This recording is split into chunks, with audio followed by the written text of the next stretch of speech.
والصلاة والسلام على رسول الله وعلى آله حزب الله وأصحابه جند الله وبعد فقد قال الله تعالى في القرآن العظيم والفرقان المجيد أعوذ بالله من الشيطان الرجيم بسم الله الرحمن الرحيم إن الدين عند الله الإسلام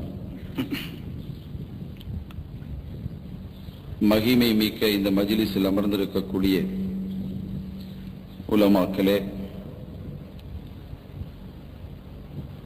மரியாதைக்குரிய பெரியோர்களே, அன்பு சகோதரர்களே, அருமை தாய்மார்களே, சகோதரிகளே, எல்லாம் வல்ல அல்லாஹுவின் பேரருளும் நபிகள் நாயகம் ஸல்லல்லாஹு அலைஹி வஸல்லம் அவர்களது நல்லாசியும் நம் அத்தனை பேர் மீதும் நிலவுமாக.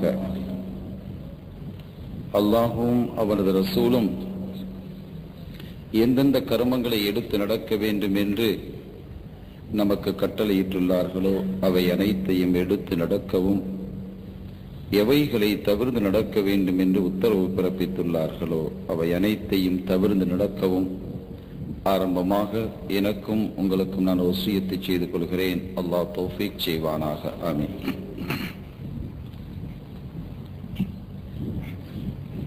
சங்கைக்குரிய பெருமக்களே,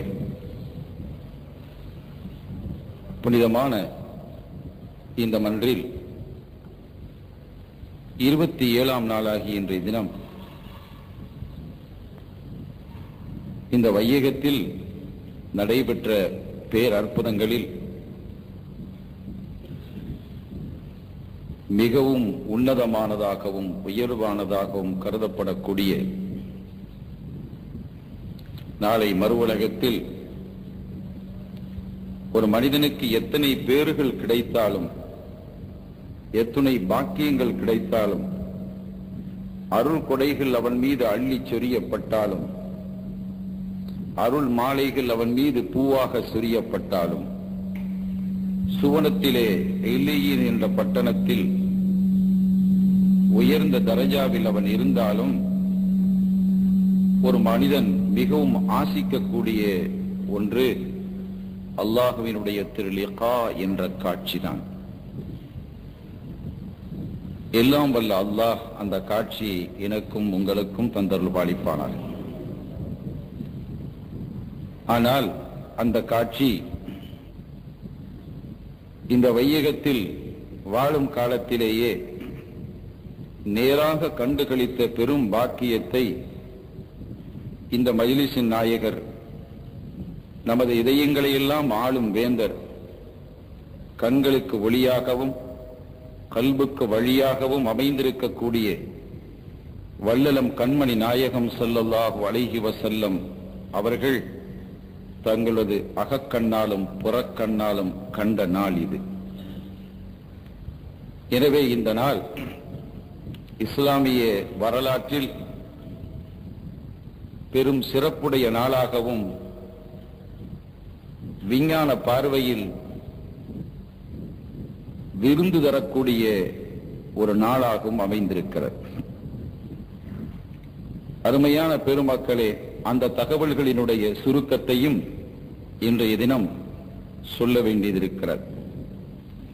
இருந்த போதிலும் அதற்கு முன்பாக இன்று ஓதப்பட்ட பாடங்களிலிருந்தும் சில ஹதீதுகளை நாம் குறிப்பிடப்பட வேண்டியதிருப்பதால் அதையும் இதையும் இணைத்து இன்ஷா அல்லாஹ் தரப்பட்ட காலத்திற்குள்ளால் ஒரு சிறு உரையை நான் நடத்தி முடிக்கிறேன். வல்ல அல்லாஹ் அதற்கு தௌஃபீக் செய்வானாக. அருமையான பெருமக்களே, இன்று ஓதப்பட்ட பாடத்தில் பாபு நஃப்ஹி சூர் ஊதப்படக்கூடிய பாடம் என்று துவங்கி கியாமத்தினுடைய செய்திகளை இமாமுல் முஹத்திதீன் அபு அப்துல்லா முஹம்மது பின் இஸ்மாயில் பின் இப்ராஹிம் பின் முகீரத்தில் புகாரி ஜுஃபி ரலியல்லாஹு தஆலா வ நஃபஅனா பிஹி ஆமீன் அவர்கள் கொண்டு வந்திருக்கிறார்கள். கியாமத்து ஏற்பட்டதற்கு பிறகு நடைபெறக்கூடிய நிகழ்வுகள் எப்படி இருக்கும் என்பதை பல ஹதீதுகளின் மூலமாக அவர்கள் இன்றைய தினம் பாடத்திலே சுட்டுகிறார்கள். மஹ்ஷரினுடைய நிலை எப்படி இருக்கும் என்பதையும் குறிப்பிடக்கூடிய இமாம் அவர்கள் வல்லலம் கண்மணி நாயகம் ஸல்லல்லாஹு அலைஹி வஸல்லம் அவர்களது ஷஃபாஅத்தை குறித்தும் இன்றைய பாடத்தில் கொண்டு வந்திருக்கிறார்கள். அருமையான பெருமக்களே, அல்லாஹ் சொல்லி காட்டுவது போல நாளை மஹ்ஷர் கடுமையானதாகவும் பயங்கரமானதாகவும் இருக்கும். சுவனத்தை பற்றிய ஹதீதுகள் இப்படி சொல்லப்படுவது உண்டு. மாலா ஐனுன் ரஅத் வலா உதுனுன் சமிஅத் வலா ஹதர அலா கல்பி பஷர். சுவனத்தினுடைய சுந்தர நிகழ்வுகள், மனம் கமழும் நிகழ்ச்சிகள், சிந்தையையும் உள்ளத்தையும் உடலையும் குளிர்ச்சியாக்கக்கூடிய நிலைப்பாடுகள், இவைகளை எல்லாம் வர்ணிப்பதாக இருந்தால் வர்ணித்துவிட முடியாது. ஏன் தெரியுமா? கனவிலும் கூட ஒரு மனிதன் கண்டிராத சுகங்கள் அந்த சுவனத்தில் இருக்கிறது. மாலா ஐனுன் ரஅத். கனவிலும் கூட கண்டிருக்க முடியாது, நினைவிலே சாதிக்க முடியாத பல்வேறு நிகழ்வுகளை மனிதன் கனவிலே சாதிக்கிறான். ஏழையானவனாக இருப்பான், எளிமையிலும் எளிமையானவனாக இருப்பான். பக்கத்து ஊருக்கு சென்று வருவதற்கான வசதி வாய்ப்புகள் கூட அவனுக்கு இல்லாத போது கனவிலே அவன் அமெரிக்காவுக்கு சென்று வந்து விடுகிறான், ஆப்பிரிக்காவுக்கு சென்று வந்து விடுகிறான். ஒரு சிறு குடிலில் கூட இருப்பதற்கான ஒரு வாய்ப்பு அவனுக்கு இல்லாத பட்சத்தில் கனவிலே பெரும் மாளிகையில் இல்லை, அவன் அரச கோபுரத்திலே வாழக்கூடியவனாக கனவு காணுகிறான். இது கனவு. கனவுக்கு யாராவது தடை விதிக்க முடியுமா? கனவுக்கு காசும் தேவையில்லை. அப்படி கற்பனைக்கு எட்டாத கனவுகளை ஒரு மனிதன் கண்டாலும் கூட அந்த கண்களும் கூட கண்டிராத சுகங்கள் சொர்க்கலோகத்திலே இருக்கிறது என்று ஸல்லல்லாஹு அலைஹி வஸல்லம் அவர்கள் சொன்னார்கள். மாலா ஐனுன் ரஅத் வலா உதுனுன் சமிஅத். காதால் எத்தனையோ தகவல்களை கேட்கிறோம். நாம் எண்ணி பார்த்திருக்க முடியாத செய்திகளை காதுகளால் கேட்டு முடித்து விடுகிறோம். எதையோ சொல்லுகிறார்கள், இப்படியெல்லாம் நடக்குமா, நடக்க முடியுமா, நடக்க கூடுமா என்று கூட நாம் எண்ணி தவிக்கக்கூடிய காலகட்டத்தில் பல தகவல்கள் நமக்கு சொல்லப்பட்டு இப்படியெல்லாம் நடந்திருக்கிறது, இப்படியெல்லாம் நடைபெறுகிறது. ஆகாயத்திலும் கூட ரோடு போட்டு விடுவான், ஆகாயத்திலும் கூட ரோடுகளை அமைத்து விட முடியும் என்று சொல்லும் அளவிற்கு காலம் உயர்ந்து வந்திருக்கிறது. அந்த தகவல்களை காதால் கேட்கிறோம். ஆனால் அதையும் தாண்டிய தகவல்கள் நாளை மறு உலகத்தில் இருக்கிறது. எந்த காதும் இந்த உலகத்திலே கேட்டிராத செய்திகளும், நடைமுறைகளும், செயல்பாடுகளும், அதிசயங்களும், ஆவணங்களும் சோழலோகத்தில் இருக்கிறது. சொன்னது நபிகள் நாயகம் ஸல்லல்லாஹு அலைஹி வஸல்லம். இரண்டையும் விடுங்கள், அதையும் தாண்டி ஒன்று இருக்கிறது. வலா ஹதர அலா கல்பி பஷர். மனிதனுடைய கற்பனை இருக்கிறதே, அதற்கு வேலியும் இல்லை, அதற்கு எல்லையும் இல்லை.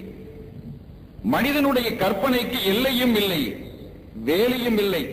நபிகள் நாயகத்தினுடைய புகழுக்கு எப்படி எல்லை இல்லையோ அப்படி கற்பனைக்கும் எல்லை இல்லை. அருமையான பெருமக்களே, மனிதனுடைய சிந்தனைக்கும் கற்பனைக்கும் எல்லை என்பது இல்லை, அளவே இல்லை. ஆனாலும் அவன் எப்படியெல்லாம் கற்பனை செய்தாலும் ஆகாயத்திலே, அந்தரத்திலே அவன் ஆகாய விமானம் இல்லாமல் பறந்தபதாக அவன் கற்பனை செய்தாலும் கூட அந்த கற்பனையையும் தாண்டிய அற்புதம் சுவனலோகத்திலே இருக்கிறது என்று கண்மணி நாயகம் ஸல்லல்லாஹு அலைஹி வஸல்லம் அவர்கள் சொன்னார்கள். இப்படி சுவனத்தினுடைய சுந்தரமான நிகழ்வுகளை பற்றி ரசூல் ஸல்லல்லாஹு அலைஹி வஸல்லம் அவர்கள் வர்ணிக்கக்கூடிய அதே வேளையில் நரகத்தினுடைய பயங்கரத்தையும் அப்படி சொன்னார்கள். நரகத்தினுடைய பயங்கரமும் அப்படி இருக்கிறது. மஹ்ஷர் வெளியில் ஏற்படக்கூடிய திடுக்கமும் அத்தகையது என்று ஸல்லல்லாஹு அலைஹி வஸல்லம் அவர்களும் சொன்னார்கள்.